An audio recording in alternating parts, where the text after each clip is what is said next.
নমস্কার দর্শক বন্ধুরা, রেপ স্পোর্টস এর পর্দা আপনার সকলকে আরেকবার স্বাগত। আমি রাহুল এবং আমার সাথে রয়েছে স্নেহাশিস দা এবং রোহান দা। কাল ভোর রাত থেকে শুরু হয়ে যাচ্ছে ক্লাব ওয়ার্ল্ড কাপ, নতুন ফরম্যাটে নতুন টুর্নামেন্ট। আর সত্যি যেটা নিয়ে উন্মাদনা রয়েছে গোটা বিশ্ব জুড়ে, কারণ এতদিন আমরা ফিফা বিশ্বকাপ দেখে এসেছি, কিন্তু সেই বিশ্বকাপের ফরম্যাটে যে আমরা ক্লাব ওয়ার্ল্ড কাপ দেখবো আমরা কখনোই সেটা এক্সপেক্ট করিনি। এর আগেও ক্লাব ওয়ার্ল্ড কাপ হতো প্রত্যেক বছর ডিসেম্বর মাসে, 6টা থেকে 8টা টিম, কখনোই 8টা টিমের বেশি খেলতো না, কিন্তু এবার সেটাকে বড় করে 32টা টিমের ক্লাব ওয়ার্ল্ড কাপ করছে কিন্তু ফিফা। জিয়ানি ইনফান্টিনো তিনি টুর্নামেন্টকে নিয়ে যাতে আরো প্রচার করা যায় সেটাই কিন্তু তার প্রচেষ্টা।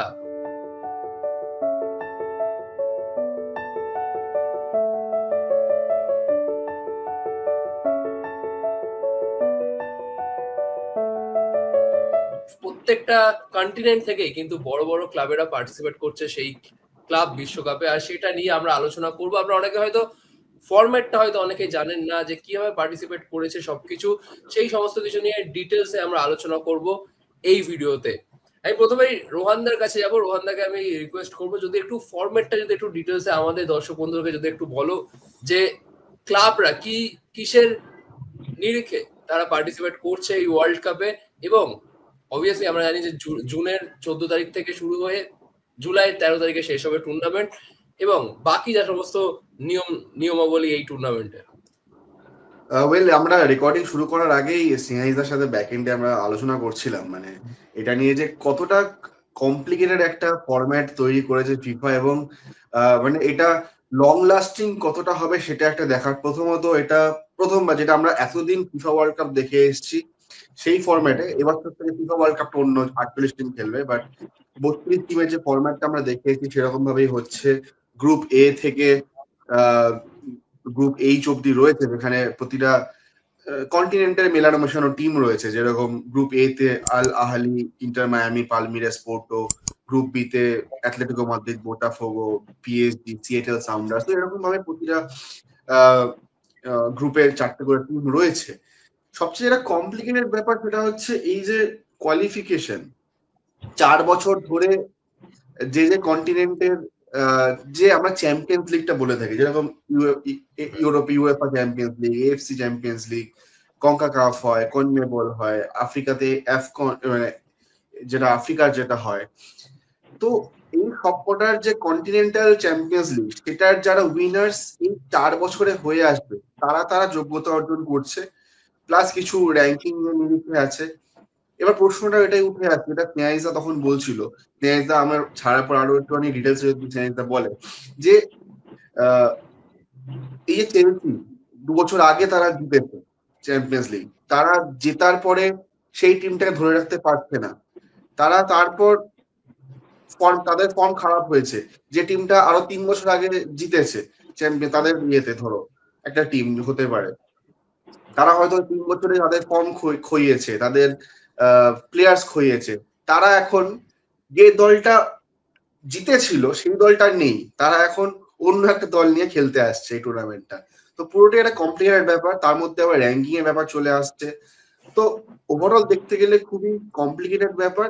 আমার যেটুকু ব্যক্তিগত মতামত এই টুর্নামেন্টটা নিয়ে সেটা হচ্ছে ফিফা এতদিন ধরে, মানে যেরকম ক্লাব ফুটবলটা এতদিন ধরে সবচেয়ে বড় টুর্নামেন্ট ছিল, যেটা এখনো থাকবে, এই ক্লাব ওয়ার্ল্ড কাপ চলে আসছে বলে যে সেইটা সবচেয়ে বড় হয়ে যাবে সেটা কখনোই না। যেটা হচ্ছে ইউএফএ চ্যাম্পিয়ন্স লিগ, যেটা পুরো ইউএফআর কাছে সবচেয়ে বড় পাওয়ার ছিল in club football. I guess FIFA club ফুটবলের মার্কেটটাকে ক্র্যাক করার জন্য এই নতুন একটা প্রজেক্টকে নিয়ে আসছে, বাট এটা কতটা লং লাস্টিং হবে, বিকজ 4 বছর অন্তর দেশের টুর্নামেন্ট আমরা দেখতে অভ্যস্ত, বাট 4 বছর অন্তর ক্লাবের টুর্নামেন্ট যে কতটা সাকসেসফুল হবে, বিকজ ক্লাব অলওয়েজ চেঞ্জ হচ্ছে, প্রতি বছরের ডিফারেন্ট চ্যাম্পিয়ন হচ্ছে। এবার হোয়াট হ্যাপেন্স ওয়েন পরপর 2টো সিজনে বা 4 বছরের মধ্যে 2টো সিজনে একটা টিম 2বার চ্যাম্পিয়ন্স লিগ জিতলো, তখন তার দলে কে আসবে? অনেক কটাই কমপ্লিকেশন রয়েছে। হ্যাঁ, একদমই। আই থিঙ্ক যেটা তুমি বললে রোহন, যে বেশ কমপ্লিকেটেড, মানে যেটা তুমি বলে 2021-এ তুমি হয়তো দেখো চেলসি ক্লাব ওয়ার্ল্ড কাপ খেলবে। চেলসি ক্লাব ওয়ার্ল্ড কাপ কেন খেলছে? কারণ তারা 2021-এ চ্যাম্পিয়ন্স লিগ জিতেছে, ইউসিএল জিতেছে। কিন্তু 2021-এ চেলসির টিমের কজন প্লেয়ার আছে এই টিমে? আমার তো মনে হয় না, হয়তো হাতে গুনে হয়তো 1-2 জন থাকবে, বা হয়তো কেউ থাকবে না, এমনও হতে পারে। সেটা ডিটেলস স্কোয়াড নিয়ে আলোচনা করলে হয়তো বোঝা যাবে। কোচ পাল্টেছে, হয়তো ম্যানেজমেন্টেরও প্রচুর মানে চেঞ্জ হয়েছে, প্লেয়ারদের চেঞ্জ হয়েছে, বাট তারা নতুন টিম নিয়ে খেলে। এবং তুমি যদি চেলসির ফর্মও দেখো, চেলসির ফর্মও কিন্তু 2021 পর ডিপ খেয়েছে, তারা প্রিমিয়ার লিগে খারাপ রেজাল্ট করেছে, আবার ফিরে এসছে, লাস্ট ইয়ার তারা ভালো খেলে। তো কিন্তু হ্যাঁ, 2021 কোয়ালিফিকেশনের সূত্রে এখন যারা স্কোয়াডে আছে তারা এবারে সুযোগ পাবে ক্লাব ওয়ার্ল্ড কাপ খেলার। তো এইটা একটা তো অবশ্যই প্রবলেম। সেকেন্ড ইস্যু হচ্ছে টাইমিং। একটা অফ সিজনের মতো সময় একটা এত বড় টুর্নামেন্ট, 32 টিমসের টুর্নামেন্ট, এখানে 1 মাসের টুর্নামেন্ট প্রায়, এবং সামনেই বছরে তোমার ওয়ার্ল্ড কাপ, এবং 4 বছর অন্তর যদি হয় প্রত্যেকবার, এই বছর থেকে শুরু করে, তাহলে প্রত্যেকবার ঠিক ওয়ার্ল্ড কাপের আগের বছর এই টুর্নামেন্টটা হবে 2025, আবার ঠিক 2029, আবার 2030 ওয়ার্ল্ড কাপের আগে। তো 1 বছর ঠিক আগে ইম্পর্টেন্ট প্লেয়ার্সরা, আজ রিয়াল মাদ্রিদ তো চাইবেই ট্রেন্ট আলেকজান্ডার তাড়াতাড়ি সই করে তাকে খেলানো, তারা সেটাই করেছে। তারা তাড়াতাড়ি এই যে কিছুদিনের জন্য ট্রান্সফার উইন্ডো করলো, এটা তো এই টুর্নামেন্টের জন্য স্পেশালি ট্রান্সফার উইন্ডোটা খোলা, এটা পরিষ্কার সত্যি কথা বলতে। কারণ ট্রান্সফার উইন্ডো তো জেনারেলি একটাতেই খোলে না, জেনারেলি খুলবে জুলাই থেকে আগস্ট অব্দি। তো তার আগে এই ট্রান্সফার উইন্ডো খুলে যে টিমের যে সাইনিং গুলো দরকার ছিল তাদেরকে মানে ক্যাপাবল করার জন্য এই টুর্নামেন্ট খেলার, তারা সেগুলো করেছে। এবং তারা চাইবেই ট্রেন্টকে, তারা এত পয়সা দিয়ে সাইন করছে, তারা চাইবেই ক্লাবের প্রতি তারা সে যেন খেলে, এবং ট্রেন্ট হয়তো খেলছেও এবং খেলবেও। কিন্তু একটা প্রবলেম কি, যদি কোনো বড় ইনজুরি হয় আউট অফ নোওয়্যার, তখন তো প্লেয়ারটার জন্য বা ইংল্যান্ডের জন্য সেটা একটা বড় ধাক্কা ahead of the world cup year. তো এইসব অনেক বেশি কনসার্নিং আছে। কিন্তু হ্যাঁ, যতক্ষণ এরকম কোনো ঘটনা ঘটছে, আই থিঙ্ক এই জিনিসগুলো কারোর মাথায় আসবে না বা এই জিনিসগুলো নিয়ে বেশি আলোচনা হবে না। যদি সবকিছু স্মুথলি চলে হয়তো চলবে, হয়তো হ্যাঁ পরের বছর যদি কিছু এরকম হয় তখন হয়তো বেশি আলোচনা হবে। বাট এরকম অনেক কিছু ফ্যাক্টর আছে যেগুলো করতে হবে, কারণ এটা কাইন্ড অফ না মিডিল একটা ওই সুপার কাপ বলে একটা কনসেপ্ট এসেছিল European football.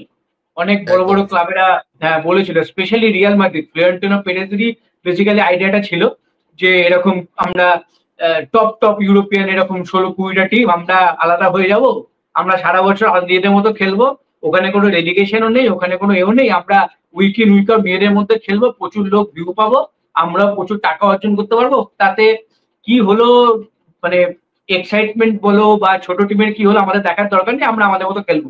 But thank god এখনো সেটা হয়নি। এবং ইউএফএ কিন্তু সেটার মূলে, ইউএফএ কিন্তু সেটার এগেনস্টে যায়, কারণ সেটা করলে কিন্তু ইউএফএ চ্যাম্পিয়ন্স লিগ কিন্তু ভবিষ্যৎ কিন্তু অন্ধকারে ছিল। তো ইউএফএ সেটা এগেনস্টে, বাট সামহাও আমার কোথাও মনে হয় ওই আইডিয়া থেকে আইডিয়া নিয়ে সামহাও ইউএফএ এই আইডিয়াটা পেয়েছে যে আমরা এক কাজ করি, তাহলে ওইটাকে রাখার জন্য আমরা এই 8 থেকে বাড়িয়ে এটাকে 32 করি, ওইখান থেকে আইডিয়াটা নিয়ে, তাহলে আমাদের একটা রেভিনিউ অনেক বাড়বে, অনেক টিমকে সুযোগ পাওয়া যাবে, একটা বড় মঞ্চ দেওয়া যায়। তো আমার সেই দিক দিয়ে আমার দেখে মনে হচ্ছে যে খুব কমপ্লিকেটেড একটা ব্যাপার। আমি জানি না এটা লং লাস্টিং হবে কিনা। আর তুমি দেখতে গেলে এটা কিন্তু একটা replacement of confederation cup. Confederation cup ছিল হচ্ছে ন্যাশনাল টিমের একটা টুর্নামেন্ট, একদম। এবং সেটা কিন্তু অনেক ভাইটাল টুর্নামেন্ট ছিল ফর অল নেশন, ঠিক আছে। কারণ সেটা হতো কোথায়, যেমন এটা হচ্ছে আমেরিকায় ওয়ার্ল্ড কাপ হবে, ঠিক সেই ভেন্যুতেই হতো 1 বছর আগে। তো সেই নেশন গুলোর জন্য কিন্তু একটা খুব বড় ইম্পর্টেন্ট একটা পার্ট ছিল অ্যাজ আ প্রিপারেশন। তো সেই জায়গায় তুমি যদি ভাবো যে সেই সব প্লেয়াররা তো ক্লাবে আছে, ক্লাবরা খেলবে, তারা প্রিপেয়ার হবে, সেটা হতে পারে না কখন। একটা একসাথে খেলা আর বিভিন্ন ক্লাবে খেলে প্রিপেয়ার হয়, এটা ডিফারেন্ট থিং। তো এসব অনেক ম্যাচ, আমি জানি না ফিউচার কি হবে, বাট আপাতত প্রথম এডিশন হবে, আমরা তো অ্যাজ আ ফুটবল লাভার দেখবো। বাট এইসব ফ্যাক্টর গুলো কিন্তু ভবিষ্যতে অনেক বেশি ইম্প্যাক্ট করবে আমার যেটা মনে হয়। একদমই তাই, একদমই তাই। একেবারে নতুন টুর্নামেন্ট, নতুন ফরম্যাটের টুর্নামেন্ট বলতে গেলে ফিফার একটা নতুন এক্সপেরিমেন্ট সাকসেসফুল হবে কিনা সেটা টুর্নামেন্টটা শেষ হলে আমরা বুঝতে পারবো। কিন্তু আপাতত আমরা গ্রুপ দেখে নেবো। আর গ্রুপটা দেখার আগে অনেক হয়তো জানেন না যে টুর্নামেন্টটা কিন্তু হতে চলেছে ইউএসএ তে। আর ঠিক 1 বছর বাদেই এই ইউএসএ এর মাটিতে, ইউএসএ, কানাডা, মেক্সিকো জুড়ে হবে ওয়ার্ল্ড কাপ। সুতরাং ইউএসএ এর জন্য বলতে গেলে ড্রেস রিহার্সাল, 12টা স্টেডিয়াম জুড়ে এই টুর্নামেন্টটা চলবে। এবার আমরা গ্রুপটা দেখে নেবো। গ্রুপ এ তে রয়েছে পালমিরাস, পোর্টো, আল আহলি, ইন্টার মায়ামি। এই ইন্টার মায়ামি নিয়েও একটা গল্প রয়েছে। প্রথমে কিন্তু ইন্টার মায়ামির নিয়ম অনুযায়ী ইন্টার মায়ামির কিন্তু কোয়ালিফাই করার উচিত ছিল না, কিন্তু তারপর সেটা নিয়ে আমরা আলোচনা করব গ্রুপটা ডিসকাস করার পর। গ্রুপ বি তে রয়েছে প্যারিস সা Germain, Atletico Madrid, Botafogo, Seattle Sounders. Group C তে রয়েছে Bayern Munich, Auckland City, the only club from Oceania region, Boca Juniors, Benfica, Flamengo, group D তে Flamengo, ES Tunis, Chelsea, LAFC. Group E তে রয়েছে River Plate, Urawa Red Diamonds, Monterrey, Inter Milan. Group F এ Fluminense, Borussia Dortmund, Ulsan, HDFC, Mamelodi, Sundowns. Group G তে Manchester City, Wydad Al Ain, Juventus. And group H A Real Madrid, Al Hilal, পাসুকা, মেক্সিকোর club এবং FC Salzburg. রোহানদার কাছে আসবো। Inter Miami প্রথমে তো তাদের qualify করার কথাই ছিল না, কিন্তু শেষ ম্যাচ যেভাবে জিয়ানি ইনফ্যান্টিনো তার পুরো দমে চেষ্টা করে যেভাবে মেসিকে খেলানোর চেষ্টা করলেন এই ওয়ার্ল্ড কাপে, সেই গল্পটা যদি একটু সংক্ষেপে বল। আরে এটা না, মানে যেটা স্নেহাইজদা বলছিল, মানে আমাদের আবার এক মানে আমাদের ব্যাক স্টেজে যে গল্প হয় সেগুলো ফ্রন্ট এন্ডে এলে তো খুব মানে বিতর্ক তৈরি হয়ে যাবে, কিন্তু এটা অনেকে রিপোর্ট করছে যে এটা কি মেরিট বেসড না মেসি বেসড টুর্নামেন্টটা, যেটা স্নেহাইজদা বললো, এই ট্যাগলাইনটা অনেকে ইউজ করছে। ঠিক আছে, কারণ মেসি এবং ইন্টার মায়ামিকে নিয়ে যেটা হচ্ছে এটা কিন্তু পুরোপুরি কমার্শিয়াল পারপাসে হচ্ছে। মেসি এই টুর্নামেন্টটা, মেসি ইন্টার মায়ামি যদি প্রথম রাউন্ডে সবকটা হেরে বেরিয়ে যায়, ফিফার যা বড় ধাক্কাটা হবে সেটা কিন্তু মানে আমরা সবাই যতটা মানে অনিচ্ছাকৃত হলো, অনিচ্ছা সত্ত্বে হলো এটা বলতে হবে, বিকজ এই টুর্নামেন্টটা কমার্শিয়াল রাইটস অনুযায়ী মেসির এবং ইন্টার মায়ামির খুব বড় একটা ভূমিকা রয়েছে, এবং তার জন্যই তারা লিগ না জেতা সত্ত্বেও একটা কি সুপার কাপ করা হলো, যেটাতে তারা জিতলো, সেটা করে তারা কমিউনিটি শিল্ড কমিউনিটি শিল্ড সেটা করে তারা এলো। সো আই গেস সেই একটা কমার্শিয়াল পারপাসের দিক থেকে এটা দেখতে হবে। রোনাল্ডো নেই, তো রোনাল্ডো আসার জন্য আসলে একটা বেনিফিট হতো, তো একটা বড় একটা ফেস দরকার টুর্নামেন্টটা খেলার জন্য। এবং আমরা দেখেছি মানে যবে মেসি ইন্টার মায়ামিতে সাইন করলো, তার আগে এমএলএস এর ভ্যালুয়েশন বলো বা ভিউয়ারশিপ বলো যা ছিল, মেসি আসার পরে সেটার যা ইনক্রিজ হয়েছে, সেটা যতটা বেড়েছে, মানে বলতে গেলে তো আমেরিকার লোকজন ফুটবল খেলা বলে না, সকার বলে। তো যে দেশ ফুটবলকে সকার বলে, সে দেশের ফুটবল নামে কতটা হবে সেটা বোঝাই যায়। তো আই গেস মেসি আসার পরে এই যে একটা কি বলা যায়, ভিউয়ারশিপ বেড়েছে, অ্যাটেনশন বেড়েছে। 20 থেকে 25 ডলার থাকতো ইন্টার মায়ামি টিকিটের দাম, যেটা মেসি আসার পরে 400-500 ডলারে চলে গেছে। সো একটা ইকোনমিক বুস্ট তো হয়েছে, এবং সেইটারই একটা অংশ তুলতে ফিফা চেষ্টা করছে। এবার সেটা সেই কমার্শিয়াল রাইটটা কতটা ভায়াবল হয়, কমার্শিয়াল প্রপোজালটা, সেটাই দেখার।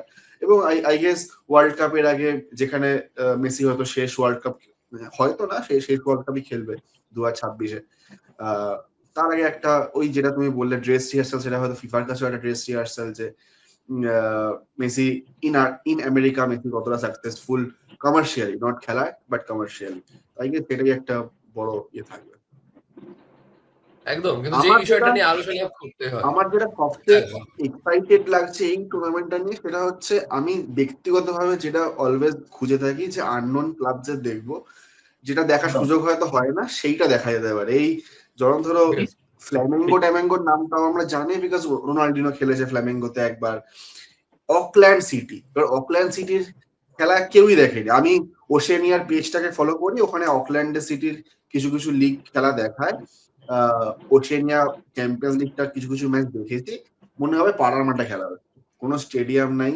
ফানুয়াতুতে ম্যাচ হয়, ফিজিতে ম্যাচ হয়, সেরকম কোনো স্টেডিয়াম নেই, খোলা মাঠে খেলা হচ্ছে, সেটা কি চ্যাম্পিয়ন্স লিগ খেলা হচ্ছে। তো সেই টিমটা খেলবে কিনা কার সাথে? বায়ার্ন মিউনিখের সাথে। বায়ার্ন মিউনিখ যদি পুরো দমে খেলে 27-28 গোল মারবে হয়তো, বাট ওই আর কি, আননোন টিমদের দেখা যাবে। বোতাফোগোর খেলা আমরা কোনোদিন দেখিনি। বোতাফোগোর জুনিয়র টিম একবার আইএফএল খেলতে এসেছিল, সেবার দেখেছিলাম। মন্টেরি, রিভার প্লেট কত বড় টিম। তো এইসব টিমের কিছু খেলা দেখা যাবে, আমি তাদেরকে নিয়ে বেশি excited rather than the European giants, তাদেরকে আমরা রেগুলার দেখে থাকি। একদমই, আমরাও মুখিয়ে রয়েছি সেই সব ক্লাবদেরকে দেখতে। অনেক সময় আন্ডারডগ ভার্সেস জায়ান্টদের একটা ম্যাচ দেখতে বা অনেকগুলো ম্যাচ দেখতে পাবো আমরা, যেমন ফিফা বিশ্বকাপও আমরা দেখে থাকি অনেক সময়। তো এই ক্লাব ওয়ার্ল্ড কাপও আমরা এরকম অনেক ম্যাচ দেখতে মুখিয়ে রয়েছি। বাট রোহানদা যেটা বললো অকল্যান্ড সিটি নিয়ে একটা ইন্টারেস্টিং স্টোরি রয়েছে, কালকেই আমরা পড়ছিলাম, আলোচনা করছিলাম। সেটা হচ্ছে Auckland city is not that much professional club, semi professional club বলতে গেলেই চলে। কারণ কারণ এই যে ফিফা ক্লাব ওয়ার্ল্ড কাপ তারা যে খেলতে আসবে এখন অফ সিজনে খেলতে আসবে, তো তাদের যে ফুটবলার তাদের বেশিরভাগ জনই কিন্তু নিজেদের অকুপেশন রয়েছে, নিজেরা চাকরি বাকরি করে অনেকে, সুতরাং তাদেরকে কিন্তু অফিস থেকে অফ নিয়ে এই টুর্নামেন্টটা খেলতে আসতে হচ্ছে। সুতরাং এতটাই ইন্টারেস্টিং হতে চলেছে অকল্যান্ড সিটির জন্য এই টুর্নামেন্টটা। এবার আমরা চলে যাবো ওশেনিয়াতে। বলতে গেলে সেরকম কোনো বড় লেভেলের প্রফেশনাল ক্লাবও নেই। অকল্যান্ড সিটি মানে নিউজিল্যান্ডের ক্লাব, একমাত্র বড় ক্লাব নিউজিল্যান্ডের বলা যেতে পারে একটা আছে, হ্যাঁ ওয়েলিংটন ফিনিক্স আছে। ওয়েলিংটন ফিনিক্সে আমাদের রয় কৃষ্ণা খেলতো, ওয়েলিংটন ফিনিক্স। কিন্তু সেই ওয়েলিংটন ফিনিক্স কিন্তু নিউজিল্যান্ডের লিগ খেলে না, সে ইয়ে খেলে, এই লিগ খেলে, অস্ট্রেলিয়াতে এই লিগ খেলে। তো বলতে গেলে ওই ওশেনিয়া রিজিয়নটাতে খুবই সব এরকমই সব ম্যাক্সিমাম ক্লাবস, অস্ট্রেলিয়া ক্লাবগুলো ছাড়া। স্নেহাশিস দা, বছর শুরু হওয়ার আগে মানে ফুটবল ক্যালেন্ডার শুরু হওয়ার আগে ইউরোপে অনেক ক্লাবরাই কমপ্লেন করতে দেখেছিলাম আমরা, অনেক প্রেস কনফারেন্সে অনেক ক্লাবই অখুশি ছিল ক্যালেন্ডার নিয়ে, টাইট ক্যালেন্ডার নিয়ে। কারণ ইউএফএ চ্যাম্পিয়ন্স লিগে এবার ম্যাচের সংখ্যাটা অনেকটা বেড়েছিল, পেপ গার্দিওলা থেকে শুরু করে রিয়াল মাদ্রিদে অনেক প্লেয়ার কমেন্টটা করেছিল। কিন্তু বছর ঘুরতে না ঘুরতেই যখন ফিফা ক্লাব ওয়ার্ল্ড কাপ পেশ করা হলো, প্রত্যেকটা ক্লাবকে জানানো হলো তাদেরকে অংশগ্রহণ করতে হবে, মানে পার্টিসিপেট ক্লাবগুলোকে। তো এখন তো অফ সিজন, কারণ এই সিজনে ইউরো নেই, ওয়ার্ল্ড কাপও নেই, এখন কিন্তু ফুটবলারদের জন্য কিন্তু অফ সিজন থাকতো। কিন্তু এখন সেটা কি হলো, এখন কিন্তু তারা কেউ কমপ্লেন করছে না কোনো ক্লাব, সেটা নিয়ে যদি একটু বলো, এটা নিয়ে কি ইম্প্যাক্ট করবে? কমপ্লেন করছে না তার তো রিজন আছে, সেটা তো ইউএফএ ব্যবস্থা করে দিয়েছে যাতে কমপ্লেন না করতে পারে কোনো ক্লাব। ভালো অ্যামাউন্ট অফ টাকা পাওয়া যাবে পার্টিসিপেট করলে বা একটা স্টেজ অব্দি গেলেই, এবং যে অ্যামাউন্টটা মোটামুটি পাবে তাতে কিছু না হোক এই টুর্নামেন্ট খেললে একটা ভালো প্লেয়ার পরের মরশুমের জন্য তারা কিনে নিতে পারবে, একটা ভালো 80 মিলিয়ন 100 মিলিয়ন প্লেয়ার তো অ্যাটলিস্ট কিনে নিতে পারবে। তো সেইটা একটা ব্যাপার, ইউএফএ সব দিক থেকে বুঝে শুনেই নেমেছে, কারণ তারাও জানে যে আমরা যদি ডিসেম্বর থেকে এই টুর্নামেন্টটা এত এক মাস একটা টুর্নামেন্ট যদি অফ সিজন টাইমে করাই, তাহলে আমাদেরও কিছু ব্যবস্থা করতে হবে যাতে ক্লাবরা টার্ন আপ করে তাদের প্লেয়ার্স নিয়ে। তো সবকিছু শুনেই নেমেছে, এবং সেই কারণে তুমি যদি রিয়াল মাদ্রিদের স্কোয়াডটা দেখো, মানে ওটা তো তারকা খচিত স্কোয়াড, মানে মনে হচ্ছে ইউসিএল এর স্কোয়াড বেরিয়ে গেছে পরের মরশুমে রিয়াল মাদ্রিদ অলরেডি। মানে কে নেই ওখানে, নতুন সাইনিংও আছে, ডিন হজিসনও আছে, ট্রেন্ট আলেকজান্ডারও আছে, সবাই আছে, এভরিওয়ান ইজ দেয়ার। তো তো তো ওটাই হচ্ছে ব্যাপার। বাট স্টিল আমার মনে হয় যে হয়তো সব ক্লাবরা সব প্লেয়ারদের হয়তো পাঠাবে না, সেটা ইন্টারেস্টিং হবে। আলটিমেট কারা কারা খেলে বা স্কোয়াডে আছে তারা কি আদৌ সব ম্যাচ খেলবে, পুরোটা খেলবে, ইয়ং প্লেয়াররা বেশি চান্স পাবে, সেইটা একটা ব্যাপার। এবং সেটা যদি হয় তাহলে কিন্তু ভিউয়ারশিপ একটা চেঞ্জ হবে, এবং তখন হয়তো প্রবলেমটা হলেও হতে পারে ক্লাবদের সাথে ব্যাপার যে instead of all of this কেন তোমরা তোমাদের সব প্লেয়ারকে খেলাচ্ছ না বা কিছু। কারণ স্টার প্লেয়ার না থাকলে সেটা ইন্ডিয়ান ফুটবল বা যে কোনো জায়গায় লং টার্মে কিন্তু ভিউয়ারশিপ একটা প্রবলেম হবে যদি কেউ ভাবে। আজ তুমি দেখো যে এই সময়টা এভরি টাইম কি হয়, কনকাকাফ গোল্ড কাপ হয়, এবং সেটা গতকাল থেকে শুরুও হয়ে গেছে এবছরে। তো গোল্ড কাপ কি হয় এই সময় হয় বলে জেনারেলি ইউথ টিমের প্লেয়াররা যায়, মেক্সিকো ইউএসএ এর বলো, বা হয়তো এক দুজন টপ প্লেয়াররা যায়, তারা যায়, কারণ অফ টুর্নামেন্ট অত সম্ভব হয় না। এবার তো মনে হয় তার থেকেও কয়েকজন প্লেয়ার ক্লাবের জন্য এখানে বিজি থাকে। তো কনকাকাফ একটা টুর্নামেন্ট যেখানে নেশনরা খেলে, এবং এবং ভাবো ওই টুর্নামেন্টের গুরুত্বটা কতটা for those teams ahead of the world কাপিয়ান। তো সেখানে তো তাদের জন্য তো একটা বড় ক্ষতি। তো সেই সময় একটা ফ্যাক্টর আছে। বাট ওই আমরাও জানি যে আলটিমেট মানি ম্যাটার্স, এবং ক্লাব দেশের হয়ে তুমি যে অর্থটা রোজগার করো, ক্লাবের হয়ে তুমি হয়তো 10টা ম্যাচ খেললে তার থেকে বেশি রোজগার করে ফেলবে। তো তো সেই কারণে হয়তো ক্লাবের প্রতি কমিটমেন্টটা কোথাও গিয়ে বেশি হয়ে যায় প্রফেশনালের দিক দিয়েও, এবং সেটাই হয়তো হচ্ছে। এবং দেখা যাক, এটাও একটা বড় প্রবলেম। তবে তবে ইউএফএ তো অনেক কিছু আটঘাট বেঁধেই নেমেছে যাতে সামাও তারা প্রত্যেক ক্লাবকে ফিফা যাতে তারা সামাও বলতে পারে যে না তুমি তোমার স্টার প্লেয়ারদের নামাও, বাট কতটাকে নামাবে সেটা হচ্ছে ব্যাপার। এবং আলটিমেটলি এই টুর্নামেন্টটা কিন্তু এখন সিজন এন্ডেড টুর্নামেন্ট হয়ে গেল, এটা কিন্তু নতুন সিজন শুরু নয়। সিজন তুমি তাহলে এন্ড করছো এই টুর্নামেন্টটা দিয়ে প্রতি 4 বছর অন্তর। হ্যাঁ, রিয়াল মাদ্রিদের জন্য হয়তো সিজন এন্ড করার জন্য একটা ভালো সুযোগ, গোটা মরশুম সবাই ভালো হয়নি, কোনো ট্রফি হয়নি, হয়তো এই ট্রফিটা তারা সেই ভাবে হয়তো বেশি টার্গেট করছে। তাদের মতো টিম যারা ট্রফিলেস গেছে তারা হয়তো বেশি টার্গেট করবে, শুধু রিয়াল মাদ্রিদ কেন, অন্যান্য টিমটাও। বাট যারা হয়তো ট্রফি জিতেছে, যারা হয়তো পরের বার চ্যাম্পিয়ন্স লিগ সিকিউর করে ফেলেছে, যাদের হয়তো অত কিছু স্টেক নেই এই টুর্নামেন্টে, তারা কি ফুল টিম না হবে স্কোয়াড থাকলেও, তারা কি স্টার প্লেয়ারদের না হবে, সেইটা কিন্তু দেখার বিষয়। একদমই তাই, একদমই তাই। আর অনেক ক্লাব খেলছে না, যেমন আপনারা অনেকে হয়তো অবাক হচ্ছেন যে বার্সেলোনা, নেপোলি কেন নেই, এসি মিলান কেন নেই। তাদেরকে জানিয়ে দিই একটু ছোট করে, সেটা হচ্ছে coefficient ranking. UFR coefficient ranking অনুযায়ী কিন্তু বার্সেলোনা, এসি মিলান, নেপোলি এরা কোয়ালিফাই করেনি। সেই তুলনায় চেলসি, ম্যানচেস্টার সিটি যেহেতু 2021-22 চ্যাম্পিয়ন্স লিগ জিতেছিল, সে কারণে তারা কোয়ালিফাই করছে। আর প্রাইজ মানিটা খুবই অ্যাট্রাকটিভ। অ্যারাউন্ড $1 বিলিয়ন হচ্ছে টোটাল প্রাইজ মানি, যেটাকে কিন্তু সমস্ত ক্লাবের মধ্যে ভাগ করা হবে। যারা চ্যাম্পিয়ন হবে তারা কিন্তু সেখান থেকে জিতবে $125 মিলিয়ন, কিন্তু তারা প্রাইজ মানি জিতছে সেখান থেকে, এবং বাকিটা কিন্তু ডিভাইড হবে সমস্ত ক্লাবের মধ্যে। কিন্তু তথ্য অনুযায়ী যেটা জানা যাচ্ছে সেটা হচ্ছে রিয়াল মাদ্রিদ এবং ম্যানচেস্টার সিটি সব থেকে বেশি টাকা পাবে, কারণ depending on their commercial aspect. বাকি একদম ক্লাবের কমার্শিয়াল অ্যাসপেক্ট একটু কম, কারণ যেহেতু রিয়াল মাদ্রিদ, ম্যানচেস্টার সিটি আমরা জানেন লাস্ট কয়েক বছরে কমার্শিয়ালি তারা কিন্তু যথেষ্ট সাড়া ফেলেছে গোটা বিশ্বে, আর সেই কারণে তারা সব থেকে বেশি টাকা কিন্তু পাবে এই টুর্নামেন্ট থেকে। রোহানদের কাছে যাব আরেকটা বিষয় নিয়ে, সেটা রাহুল, হচ্ছে তুমি অন্য টপিক আসার আগে, মানে এই যে যেহেতু এই টাকার ব্যাপারটা আলোচনাটা হচ্ছে, Real Madrid, leaving aside the Real Madrid and Chelsea and the PSG, এই টুর্নামেন্টে যে ছোট টিম গুলো খেলছে, এই অকল্যান্ড সিটির নাম বললাম আমরা, বা যে আফ্রিকার দলগুলো খেলছে বা নর্থ আমেরিকার যে দলগুলো খেলছে, যারা এতদিন মানে একটা ইংল্যান্ডের শেষের সারির যে দল তাদের থেকেও কম টাকা কামাতো, তারা কিন্তু এই টুর্নামেন্টটা খেলার জন্য শুরুতেই পেয়ে যাচ্ছে $9.55 মিলিয়ন।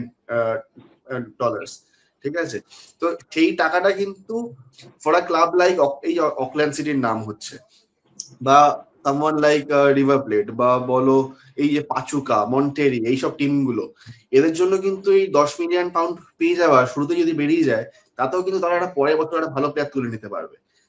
সেকেন্ড রাউন্ডে গেলে একটা 16-17 মিলিয়নের একটা পুল থাকছে।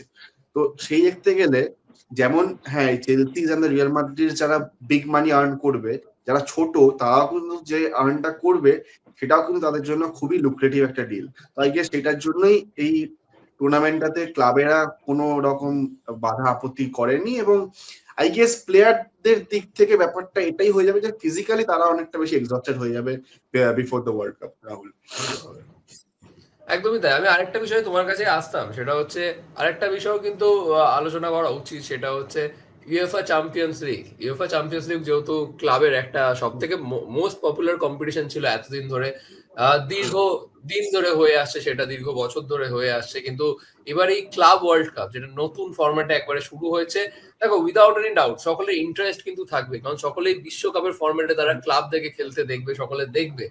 তো কোথাও গিয়ে সেটা কি একটা ইউএফএ কে বেগ দেবে কোথাও গিয়ে, মনে হয় তোমার? নাকি না ইউএফআর যে ঐতিহ্য, এতদিনের যে লেগেসি, সেটা দ্যাট উইল বি আনটাচড? না, আমার মনে হয় না। মানে হ্যাঁ, প্রথম বছর একটা হয়তো এক্সাইটমেন্ট থাকবে, বাট আমার মনে হয় না যে ফিফা ক্লাব ওয়ার্ল্ড কাপ 4 বছর অন্তর একটা সবকটা ক্লাবকে নিয়ে এসে খেলিয়ে দেবে, আর সেটা ইউএফআ চ্যাম্পিয়ন্স লিগের মতো একটা টুর্নামেন্টকে হার্ট করবে। আমার মনে হয় না, বিকজ ইউসিএল এর যে standard of football is much much much higher than any other tournament বলা যেতে পারে। মানে ইউসিএল এর কিছু ম্যাচ মানে ফুটবল ওয়ার্ল্ড কাপের থেকেও বেশি স্ট্যান্ডার্ডে খেলা হয়, কারণ ওরা সমস্ত জায়গা থেকে মিলিয়ে এনে টপ টিম বানায় একটা, তাই। তো আই ডোন্ট থিঙ্ক যে ইউসিএল এর কিছু প্রবলেম হবে বলে। আরেকটাও রিজন যেটা এই এই মরশুমে যেটা বলা যেতে পারে, টাইমিংটা ইন্ডিয়ানদের জন্য অনেকটা অড টাইমিং এ খেলা পড়বে। এবার যেটা যে মোটিভেশনটা হয়তো থাকে to see a Brazil or an Argentina play or a Portugal play, Spain play in the world cup, সেই মোটিভেশনটা হয়তো পালমিরেস বা বোতাফোগোকে দেখার জন্য থাকবে না। হয়তো হ্যাঁ, বড় টিমের ম্যাচগুলোকে লোকে দেখবে, অবশ্যই দেখবে, বাট আমার মতো কিছু পাগল হয়তো দেখবে এই সামওয়ান লাইক পাচুকা কি করছে, মন্টেরি কি করছে, বাট ওটাও সেই একবার দুবার জাস্ট টু মানে ফিফা ঠিক। খেলতাম তখন ছোটবেলায়, আমি আর সিনেমা ফিফা খেলতাম একসাথে, তখন এইসব ভুলভাল টিম নিয়ে আমরা খেলতাম দেখার জন্য যে কি করছে, সেই একটা হয়তো মোটিভেশন কাজ করবে যে নতুন টিম গুলো কি করছে দেখার জন্য। But I don't think so কি এটা সেই লেভেলের কিকটা দেবে যেটা আমরা ইউসিএল থেকে পাই। রাহুল, একদমই লাস্ট ফিউ মিনিট স্নেহাশিসদার কাছে যাবো। স্নেহাশিসদা, এই টুর্নামেন্টটা এতটাই জনপ্রিয় করে তুলতে চায় জিয়ানি ইনফ্যান্টিনো যে তার জন্য একটা এক সপ্তাহ ট্রান্সফার উইন্ডো খুলে দিয়েছেন তিনি, এবং সেই ট্রান্সফার উইন্ডোতে রিয়াল মাদ্রিদ বেশ কিছু সাইনিং করেছে। তো এরকম কিছু নতুন সাইনিং যেটা যাদেরকে দেখতে সত্যি মুখিয়ে, রিয়াল মাদ্রিদ বলো, বা অন্য দলগুলো? একদমই, যেটা আমি শুরুতেই বললাম যে ট্রান্সফার উইন্ডো তো নতুন চলে এলো। আমি তো প্রথমে একটুখানি ছিলাম যে হঠাৎ কি হলো, এত তাড়াতাড়ি কেন ট্রান্সফার উইন্ডো খুলে গেল, এত দিন ধরে খোলা থাকবে নাকি? তারপর শুনলাম না, এটা শুধুমাত্র এই টুর্নামেন্টের আগে এই কদিনের জন্য, তারপর আবার বন্ধ, তারপর যেরকম হয় জেনে নিই সেরকমই হবে। তো সেটাই, এবং নতুন সাইনিং হয়েছে রিয়ালের জন্য, যেটাই বললাম, ডিন হুজিসন, ট্রেন্ট আলেন, এবং এবং এটাও কিন্তু একটা ফ্যাক্টর টুর্নামেন্টটাকে অ্যাট্রাক্ট করার, যে কিছু কিছু মানে কয়েক পার্সেন্টেজ অফ সমর্থক তারা হয়তো শুধু নিউ সাইনিংটাকে দেখার জন্যই দেখবে। হয়তো রিয়াল মাদ্রিদের জেনুইন অনেক সমর্থক হয়তো ঠিক আছে দেখবো না, অল্প দেখলাম, খোঁজ খবর রাখলাম, ঠিক আছে, কিন্তু হ্যাঁ না এবার ম্যাচটা দেখবো, হ্যাঁ যদি ট্রেন্ড খেলে, ট্রেন্ড কিভাবে নতুন টিমের সঙ্গে খেলছে, কিরম বন্ডিং এ কোথায় খেলছে, কি প্ল্যানিং এ খেলছে সেটাই। তারপর সব থেকে বড় ট্রান্সফার তার মানে প্লেয়ারদের থেকেও জাভি আলোনসো। রিয়াল মাদ্রিদের প্লেয়ারদের সমর্থকদের জন্য তারা মুখিয়ে থাকবে যে জাভি আলোনসো নতুন টিম নিয়ে কি করছে, তার ফিলোসফি কতটা কাজ করছে রিয়াল মাদ্রিদ। তিনি এরকম একটা সাকসেসফুল স্টিম কাটিয়ে আসছেন বায়ার লেভারকুসেনে, Real Madrid legend absolutely as a player, এবং রিয়াল মাদ্রিদের আন্ডার আই থিঙ্ক অনূর্ধ্ব অনেক সেকশনেও তিনি কাজ করেছেন, বাচ্চাদের সাথে করেছিলেন লিভিং ফর বায়ার লেভারকুসেন। তো তো সেখান থেকে সেটা একটা ফ্যাক্টর। এবং অন্যান্য অনেক টিমে আই থিঙ্ক সিটি সাইন কল ওই আমি উচ্চারণটা হয়তো ভুল করছি, টেজিনিস বা সামথিং বলে একটা প্লেয়ারকে সামওয়ান এরকম। তো তো সেই প্লেয়ারটিকে দেখার জন্য সিটি প্লেয়াররা মেবি মুখিয়ে থাকবে। তো তো দেখো এটা তো অবশ্যই একটা ফ্যাক্টর যে নতুন প্লেয়ারকে আনবো, তারা সুযোগ পাবে, তাদেরকে যদি খেলায় ক্লাবেরা, এবং তার জন্য হয়তো একটা স্কুল অফ সেকশন সমর্থক কিন্তু দেখবেই। তো সেই ফ্যাক্টরটা কাজে লাগাতে চাইছে ফিফা, এবং এবং এবং হোপফুলি তারা হয়তো কিছুটা হলেও মানে ছেলেরা সাফল্য পাবেও, বাট স্টিল কতটা সেটা তো প্রথম মরশুমটা গেলে আমরা হয়তো বুঝতে পারবো। আর তুমি এটা আগের কোশ্চেনটা যেটা গ্রহণ করলে, আমি জাস্ট একটা পয়েন্ট অ্যাড করতে চাই যে চ্যাম্পিয়ন্স লিগের ফরম্যাট যদি চেঞ্জ হতো, যদি এই ফরম্যাটে তাদের করতে হতো, তাহলে হয়তো এই নতুন ফরম্যাটটা তারা ইন্ট্রোডিউস করতো না। আই থিঙ্ক নতুন ফরম্যাট যখন চলে এসছে, আই থিঙ্ক তারা সেই ফরম্যাটে কন্টিনিউ করবে।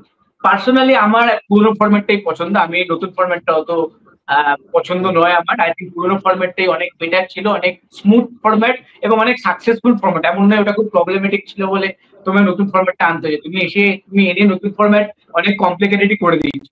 তো তো সেখান থেকে দাঁড়িয়ে যাই হোক, আমার নতুন ফরম্যাট এসে গেছে, সেটাই কন্টিনিউ হবে।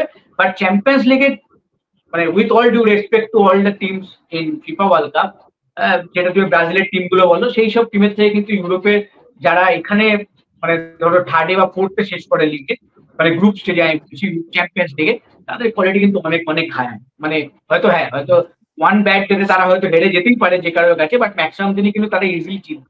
কারণ যে কোয়ালিটি প্লেয়ার ইউরোপে তারা খেলে এবং যে কোয়ালিটি ফুটবল তারা পুরো ইয়ার খেলে, তাতে হয়তো তুমি একটা ব্রাজিলিয়ান লিগে গত থাকো যে ফুটবলটা খেলে বা ফ্লুমিনেজের ফুটবলটা খেলে কোথাও, তার থেকে অনেক বেশি higher standard. I think most of the people will agree. একদম।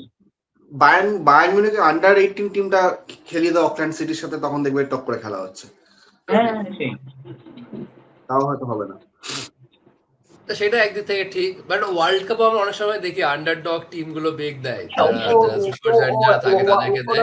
একবার হবে, ওটা একবার হবে, হ্যাঁ, ওটা তো রোজ হবে। আমরা আশায় রয়েছি সেরকম কিছু ম্যাচ এবার দেখবো, তাহলে কিন্তু টুর্নামেন্টটা কিন্তু হিট হবে উইদাউট এনি ডাউট। যেমন আজকে রয়েছে ইন্টার মায়ামি আল আহলি, আই থিঙ্ক ইকুয়াল ব্যাটল হবে আজকে, মানে কাল ভোর রাতে। ইন্টার মায়ামির জন্য কোনো ম্যাচ সোজা হবে না, কারণ ইন্টার মায়ামির ফর্ম একদমই ভালো না। তুমি যদি মেসির ফর্ম দেখো, মেসি একাই গোল করছে, ফ্রি কিক বলো এ বলো, বাট শুধু মেসির উপর ভরসা করে তুমি টুর্নামেন্ট কেন, তুমি পরপর দুটো তিনটে ম্যাচে জিততে পারবে না। সুয়ারেজ আমি জানি না ফর্ম হারিয়েছে। তো ইন্টার মায়ামি তুমি যদি রেজাল্ট দেখো, মৌসুম শুরু করেছিল ইন্টার মায়ামি দুর্ধর্ষ, এবং মনে হচ্ছিল এবার তারা হয়তো একদম আরামসে জিতবে, যেটা এক্সপেক্টেড ওরকম একটা টিম বানিয়ে, বাট সেটা কিন্তু হচ্ছে না। তো সামও ইজি হবে না যে কোনো টিমের সঙ্গে। ছোট টিম না, আই থিঙ্ক সৌদি আরবের টিম গুলো কিন্তু ওয়ান অফ দ্য কন্টেন্ডার্স হলেও হতে পারে। তুমি আল হিলাল বলো বা আল আইন বলো, এরা কিন্তু টপ টিম, এবং এরাও কিন্তু সাইনিং করিয়েছে, এবং এরা কিন্তু টপ টিম, এরা কিন্তু ভালো ফুটবল খেলবে আশা করি। এবং একটা বড় মিস আল নাসার, রোনাল্ডো থাকলে ভালো হতো, বাট আল নাসার না চ্যাম্পিয়ন্স লিগ জিততে পেরেছে, না টপ টু এ শেষ করতে পেরেছে, তো র্যাঙ্কিং ওয়াইজ তারা পারেনি। তো সে কারণে রোনাল্ডো বা আমরা দেখছি। ঠিকই, জিয়ান ইনফ্যান্টো চেষ্টা করেছে তাকে খেলানোর, কোনো ক্লাবে সাইন করানোর, কিন্তু শেষমেশ রোনাল্ডো কোথাও যায়নি। খুব সম্ভবত চান্সেস হাই যে নেক্সট সিজনও আল নাসেরে তিনি কন্টিনিউ করছে। সবকিছু আমরা আলোচনা করলাম, team, player to watch out for, prize money, প্রায় সবকিছু আলোচনা করে নিয়েছি। কাল ভোর রাত থেকে শুরু হয়েছে টুর্নামেন্ট, আর আমরা আজকের মতন এরকম সপ্তাহে আমরা এরকম দুটো করে এপিসোড করব। বিশ্বের ফুটবল নিয়ে, ক্লাব ফুটবল বা ন্যাশনাল টিমের ফুটবল, সবকিছু, ইউরোপিয়ান ফুটবলের যে 5টা সেরা লিগ, সবকিছু আমরা এরকম আলোচনা করবো। আমাদের সাথে থাকবে এরকম স্নেহাশিস দা, রোহান দা এবং অভিনব সোমনাথও কিন্তু থাকবে। সুতরাং সব কটা এপিসোড দেখতে এক্ষুনি রেপ স্পোর্টসটা ফলো করে নোটিফিকেশন বাটনটা অন করে দিন, তাদের সঙ্গে সঙ্গে আপনারা আপডেট পেয়ে যান। আজকের এই এপিসোডটা এখানেই শেষ করছি, আবার আপনার সাথে দেখা হচ্ছে পরবর্তী এপিসোড।